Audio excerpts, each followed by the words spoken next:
বরিশাল মহানগর বিএনপির পক্ষ থেকে নগদ 8,80,000 টাকা নগদ অনুদান কেন্দ্রীয় বাংলাদেশ জাতীয়তাবাদী বিএনপির কেন্দ্রীয় সংসদ প্রদান করছেন।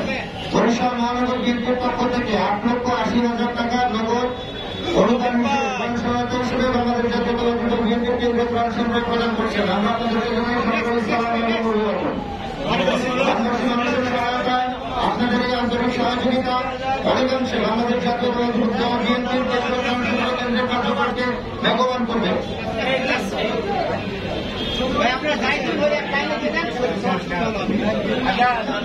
বরিশাল মহানগর বিএনপি